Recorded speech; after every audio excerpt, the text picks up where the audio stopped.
We're going to continue with our discussion about how groups influence consumers, and in particular, how social media has changed marketing from this group influence phenomenon. So we were talking about how consumers want to belong to certain groups and how belonging to those groups is going to drive consumers to behave in different ways because they're going to try to conform to the group. Another effect of the group is that probably the most important driver of changes in behavior when it comes down to marketing communications is word of mouth. So this probably will be no surprise to anybody, given that a lot of the messages that relate to products and brands come from companies themselves, and companies have a vested interest in telling you that the products are great. People tend to not trust a lot of the messaging that comes from firms. However, when that messaging comes from people that are part of the group of influence or sphere of influence, such as family members, friends, or co-workers, that advice or suggestions or good words or bad words about brands and products have a much bigger impact in the behavior that we observe from the consumers. So what is the idea behind word of mouth? Obviously, it's direct communication between multiple people, right? And what has happened with the advent of digital media and digital communication is that it's a lot easier for the word of mouth to spread, and to spread in a much more explosive way than it used to happen before. So if it comes down to a traditional message, most people will only tell a few people of a good or a bad experience. Okay.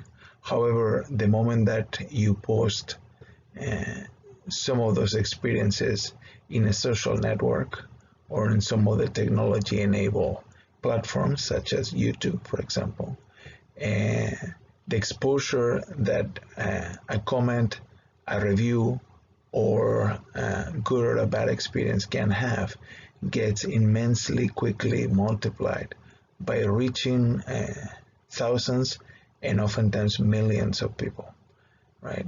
And it is this effect of going from one person to thousands and millions that we call buzz, right? It's kind of like the bees making noise about something, right? It's a group that starts speaking or talking or communicating about a particular issue, right? And this happens both with positive, obviously, and negative word of mouth.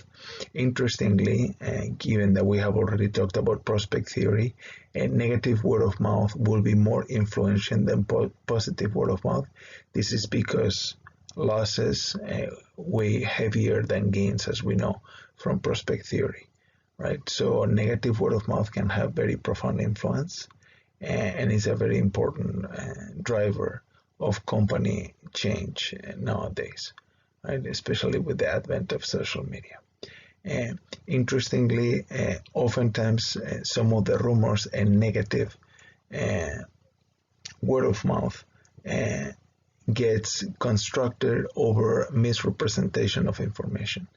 And this is because when information moves from one part of a consumer to another, there is a transformation that happens. This transformation we call serial reproduction.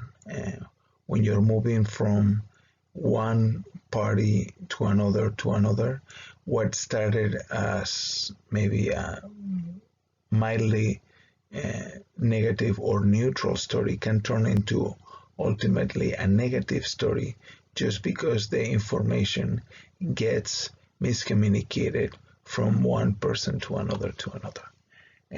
If you've ever played a game of telephone, this game essentially leverages the idea that people have a hard time remembering or understanding what it's been said, and because of that, what ends up being said at the end is very different from what happens in the beginning.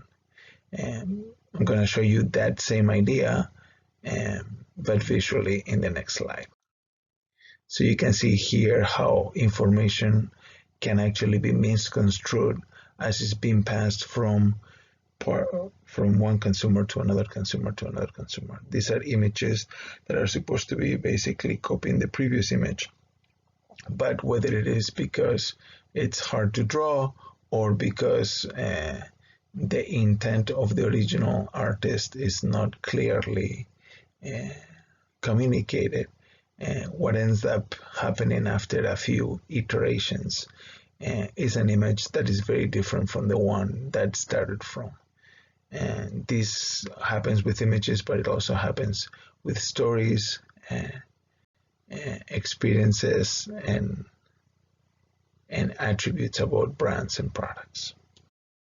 So we were saying that word of mouth is particularly powerful, influencing our behavior, but when the word of mouth actually comes from an opinion leader, it's even more influential. What is an opinion leader? An opinion leader is somebody who is perceived as a neutral expert party that it's well versed in whatever product category or aspect we're dealing with, right? These are people that tend to let others know what it is that they think about products, and nowadays they do that using the platforms that enables them to reach and contact large audiences such as Facebook, Twitter, and or YouTube. Let's see some more different aspects of opinion leadership. Now, the idea of an opinion leader and how their influence is spread in the marketplace, it's something that it's been well known in the literature. There are models that go back to the study of propaganda and persuasive communications in the 40s and 50s that already captured this idea, particularly the two-step flow model of influence, which essentially has this idea you can see here of the influencer, right? The influencers here in this model are depicted as the solid color nodes, right? And if you convey a message to those influencers, that message spreads or cascades to everybody else in the system, because the influencers disseminate that information very effectively among the rest of the consumers. And the same idea is depicted in this picture, right? So this idea of a two-step flow model and having these opinion influencers being the ones that essentially disseminate the information, it's a story that has been around in the communication theory literature for 70 years right now, and it's well documented. So marketers are starting to use opinion leaders quite a bit, and they have transformed them from opinion leaders to influencers, as we will see. Now, how are opinion leaders different than everybody else in the population?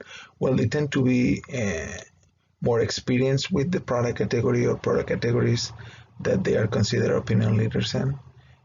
So they either have more experience with the product, or they have knowledge and skills that are associated with them, right? So if you're interested in finding an opinion leader that discusses technology products, it might be the case that they are somebody who has worked in the tech industry, or they might be an engineer, or they might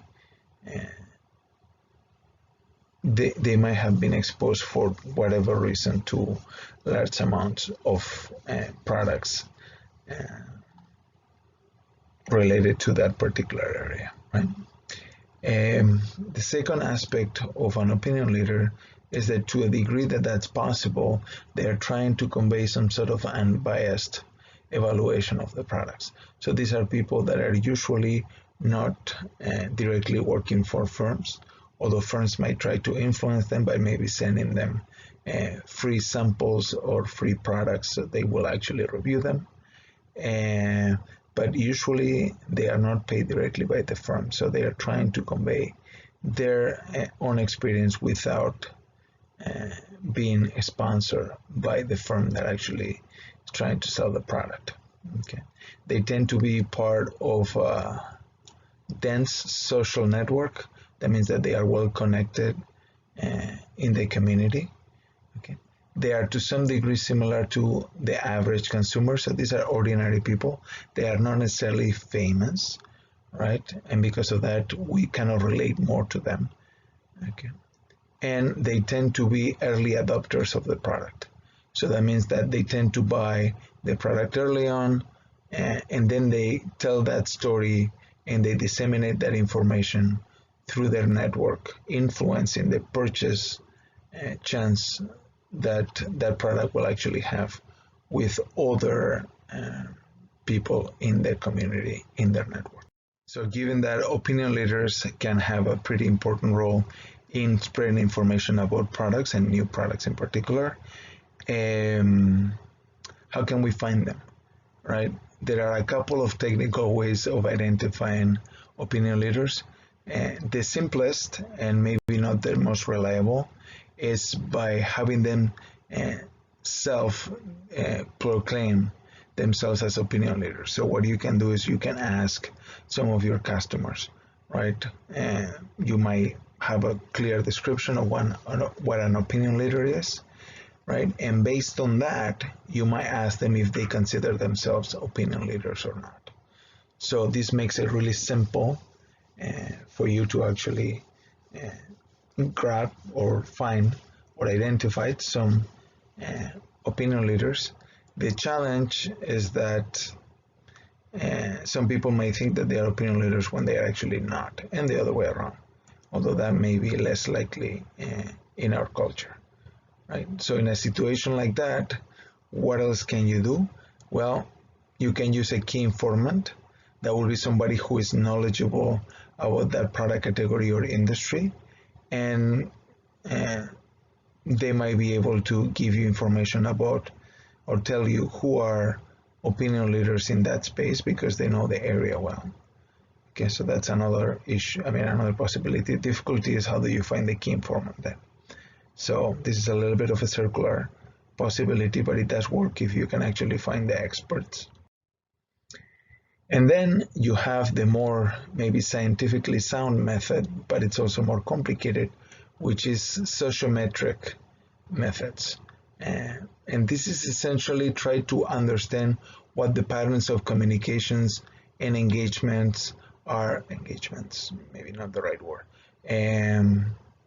The patterns among the different groups on to what degree do they communicate with each other. Okay. And this way, what you can do is you can use essentially modeling, math, and statistics to try to determine who is basically playing an important role within the network of communications within a group. Type of technique that you can use for this is called network analysis, where what you will do is each individual will be characterized as a node, and when two individuals within the group communicate with each other or are associated with each other, you will create a branch between them. And then what you can do is you can analyze the pattern that arises to try to find, for example, who has more important metrics of network centrality. That will be somebody who is connected to a lot of other people in the group, right? So there are different metrics that you can use to identify this. The difficult thing is how do you get the data? Now, having said that, it's difficult in general because it might require a lot of information gathering and research. If you have access to some of the network information from social media, you may be able to do this pretty easily. So for example, if you have access to Facebook and the person that you're interested in is in Facebook as well, you may be able to build a network based on their connections in Facebook and other people associated with the network. And by finding these ties and analyzing the network that arises from it, you might be able to find who are influential members of different networks. Yeah, good. Now, another thing that other than opinion leaders, another thing that could be important in some product categories is the idea of a surrogate consumer. This is when consumers maybe lack the expertise or the technical know-how when it comes down to some products. What they will do is they will hire somebody to make the choices for them. So this happens, for example, in finance, right? So we hire a financial analyst to help us invest our money because maybe we don't feel like we have the sufficient understanding of the marketplace to make appropriate decisions when it comes down to investments. Okay. The same thing with interior decorators, right? Somebody who is supposedly more knowledgeable than you are, for example, how different colors go together, how different textures and shapes, and what's in, what are the trends, etc., etc., etc. Okay, so what you're doing in this case is you're basically delegating the decision making into somebody who is supposedly an expert in the field. And in situations like this, as a marketer, obviously, you should be clear and understanding who is going to be making the decision so that you can create the messaging that is appropriate for the person that is actually going to make the decision or is going to influence the decision in this case. Okay, and finally, what about social media? We've been talking about a lot of social and group influences and how it changes your behavior. Well, social media is an extremely powerful influence nowadays, and it has made group influences even more powerful than they were before.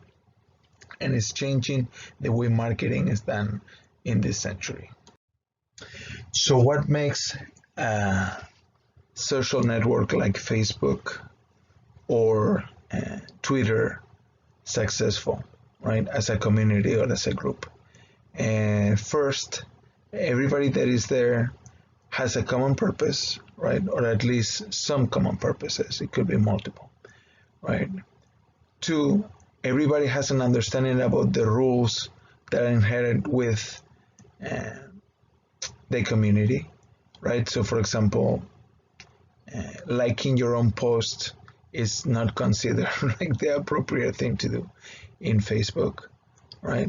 Or using all caps or flaming is also considered rude, right? So there are all these standards of behavior that everybody in the community is either well aware of or gets acquainted quickly after they experience interactions with other members of the community. Another thing that is very important is members of the community participate and contribute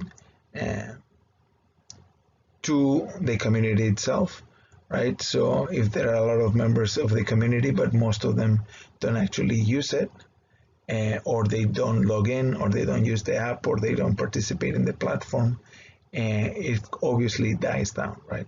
So you need to have standards of behavior, you need to have contribution from members, and not only that, the members need to have something in common. They need to be connected in some way, right? So in the case of Facebook, obviously, you're connected initially, at least, to your friends and family members. Nowadays, that had expanded quite a bit beyond that. But the initial strategy growth for Facebook was to have you basically talk or connect to 7 people within your, let's say, closer circle or inner circle. And obviously, if you follow that strategy, because growth will be then exponential. The next 7 will go to the next 7, etc., before you realize Facebook has at this point almost as many members as the total planet, right? You're talking in the billions at this point. So degree of connectedness, having something in common, is what makes these communities become successful entities on their own. Okay.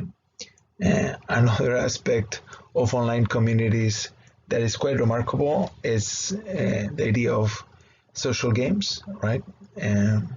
We've moved from video games being something that kids do to something that kids and adults do, to something that you play individually, to something that you play with friends, family, and strangers as well, right? And you create new groups around the experiences that you have in the game, right? So you have these massive multiplayer games like World of Warcraft, when you have literally dozens of people get together and go and try to, I don't know, kill a monster, right, on a raid. And these are probably people that are in different parts of the world. So you might be playing with people in multiple continents and people that maybe physically have never met before, but they have created such strong experiences around this common ethos, right? The game or the type of games that they have their own very tight community, right? And to be part of this community, the video game designers they create these incentives for people to basically keep playing and also maybe develop achievements around membership to this community, right? So you have things like competitive games, right, where there is actual ranking of the players as to when it comes down to the skill, right? So you'll have leaderboards that tell you, where you rank within the thousands or hundreds of thousands of people that actually play the game, and obviously, trying to go up. In fact, speaking of leaderboards, a lot of these competitive games they have lots of problem with cheaters. People are so involved in the game and they feel so strongly about how others see them that they are willing and they spend money to cheat so they can actually increase their status within the community. Badges, the same thing, right? It might be, that for achieving certain thing within the game, it gives you something that recognizes you within the community as somebody that is skillful. And there are services where they will basically, players will pay money so that somebody else will play for them, achieve the badge, so they actually feel like they are somebody within the community, which of course is a travesty, but that shows you how involved they are and how important it is for them to be part of this community, right? Anyway, there is also technical aspects of games, but in general, video games right now are a much bigger market than movies, right? So this is totally mainstream at this point. It used to be just for nerds and younger audience, but now I play video games every once in a while when I have time, which I don't have much. So what happens when you put together the most powerful influencing aspect of persuasive communications, which is word of mouth, with the most powerful communication system that probably humanity has known, which is online/internet/digital. Well, as you can imagine, the combination is explosive, right? Social media has made word of mouth a lot more powerful than it was already, right? Because not only it's more influential because you trust more when somebody tells you that a product's good instead of when the company tells you that the product's good. But now what happens is the reach and the speed at which that information travels from one person to another has increased exponentially, right? It's like a disease that spreads extremely fast, right? It used to take a long time because the average person that is unhappy tells another 10 or 15 that they are unhappy with something. But when you can just post a video and have literally within minutes thousands of people see that video, the impact that your experiences have from a word of mouth perspective is just insane, right? And what's fascinating about this digital aspect is that there's been a whole host of new entertainment that has arisen from this. So if you go to YouTube, for example, one thing that you will find is people are so excited about different product categories that what they will do is, instead of just reviewing products, right, which, you know, makes sense, you're trying to tell people things about what are you excited about and what you don't like. But there is even unboxing videos, right, when you're trying to milk all the content that you can, right? So let's say that you like watches, right? So when you buy a new watch, before the new watch, you probably tell your audience or your subscribers, right, about the purchase that you already have made or you are thinking about making, right? Then you have an unboxing video when the watch arrives, right? So you just show the box and what's on it, how long did it take maybe to get there, you show the actual timepiece or watch, and then you tell your maybe first impressions, right? And then after that, you do an in-depth review, right? So what you're trying to do is you're trying to reach as much of an audience as you can with different pieces of information. The first one will be just a quick first impressions. Next one is a much more detailed piece of information, etc. But in all cases, what you're doing is you're amplifying significantly the number of people that are going to be influenced by your experiences, by having all this large audience that it's actually hopefully interested in what you have to say about the product or the product. Now, who are digital opinion leaders? Well, like in the case of opinion leaders in general, they are usually early adopters. They are power users. I mean, they are people that know a lot about the product category, or they have a professional relationship with the product category, and they tend to be really, really active within the social media platform where they are interacting with other customers, right? One way of seeing how many, although you cannot see very well because I'm covering some of the tail here with my image. Let me talk to you a little bit about what you can see on screen. So what I've plotted here is imagine that you're looking at the number of times that people post, for example, on Facebook. Okay, so what you can see here is you have at the bottom the total number of active days in a month. So let's say that we define being active as somebody that logs in and posts something. Okay, in this situation, what you should be able to see pretty quickly is that most people are only active for a few days, right? So you can see here, right? So if you take, for example, these bars, right? So I'm gonna eyeball this because I'm doing this on the fly, but 46% of people in this group log in and post one time. Okay.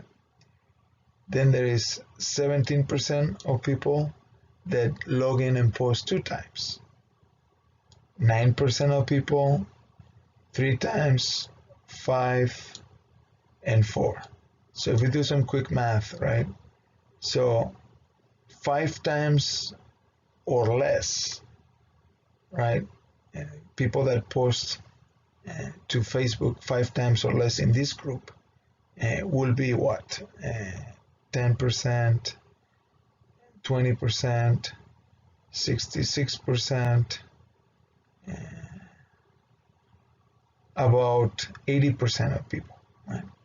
So 80% of people are likely active, right? Remember the 80-20 rule, right? Which is that 20% of your customers account for about 80% of your sales. Well, if you add the tail here, which you cannot see very well because I'm covering it. So if we call people that are very active, people that post 20 times and over, you will see, if you can see it, you will see that this is less than 10%, right? So power users, defined as people that interact a lot within that social network, it's usually a small percentage. In fact, most people in social media are lurkers, right? Where they just listen to people, they read messages, they might click on like buttons, but they never post. They never create videos, they never put pictures, they are essentially receiving information, right? And if they do so very sporadically, right? Digital opinion leaders are heavy users. They are connected to a lot of other people, and they basically have knowledge or a professional relationship to the product, and because of that, they are perceived as experts. So whatever they say, it's going to tend to influence people that actually listen to their message. So you can actually use sociometric methodology to identify who these digital opinion leaders are. And if you do that, that's a good way of communicating messages using social media by trying to convert these digital opinion leaders into digital influencers, where you can maybe compensate them or encourage them to review some of your products, usually by sending those products for free, unless the product you're talking about is so expensive that this is not a possibility. In that situation, you will invite them to try the product, for example, in the case of cars, without actually shipping them a car because it's too expensive. But if you are, for example, doing this for smartphones, you'll ship the smartphone to them, of course, first communicating to them that you want them to review it, and they usually will be happy to do that. By the way, if they do that, they need to acknowledge that in the video or the review that the product actually was provided by the company. They didn't pay for it. And this creates a little bit of a conflict of interest. Okay, so what have we talked about? So we've talked about how groups influence our decisions heavily, both small groups like our family and large groups like society at large, that these groups can actually be groups that we are members of or that we are aspiring to be members of. The influence can be positive or negative. Because of that, we really need to understand how these group behaviors function.